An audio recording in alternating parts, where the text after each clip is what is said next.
Hi, John Oliver from Oliverford, Lincoln in Plymouth, Indiana.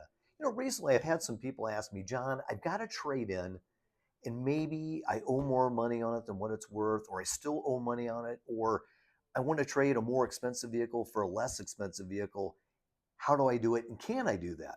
Well, let's go through a couple misconceptions. Okay. First of all, just because you owe money on your trade in, it means you can trade it in.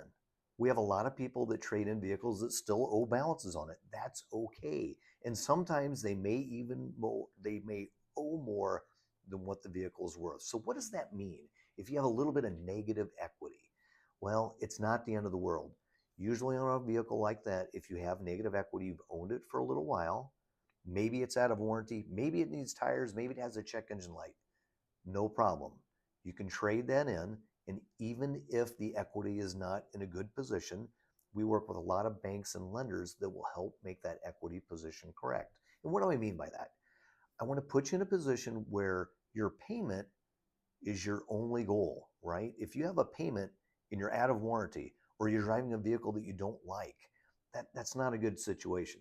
Why not get a vehicle that you like and help reduce the negative equity over time through the payments? And if we set up the payment structure correctly, it will happen every time.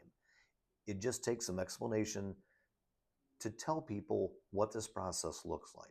It's not a mystery, it's a mathematical equation, and we can explain this. Now, the other situation, John, I have a vehicle now and it has a ridiculously high payment on it. And because of a job change or economic conditions, I need to lower that payment. What does that look like? No problem. Just the same, we can take, let's say, that 40, 50, $60,000 vehicle and trade it in for a 20, 30, $40,000 vehicle that will control your payments. A lot of people think I can only trade up, I can't trade down. Huge misconception. We have people go up and down all the time based sometimes on needs and wants, but sometimes economic conditions. So we have the answers to this. And we'll be honest with you and straightforward to say, we think this looks like a good situation, or maybe this isn't a good situation right now. We will be honest with you to tell you, if you were our friend, this is what I would do.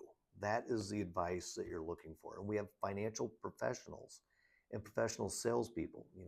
I would say the average of our salespeople have an experience of over 5 years, some better than 20 and 25. So let their real world experience help you get through what some people conceive as a very tough emotional trade.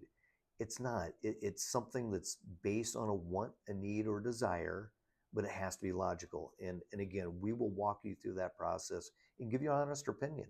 Does this seem like a good move, or do we need to have some homework done ahead of time before we make this move? But either way, we're here to help you. Please come to Oliver Ford Lincoln in Plymouth, Indiana today.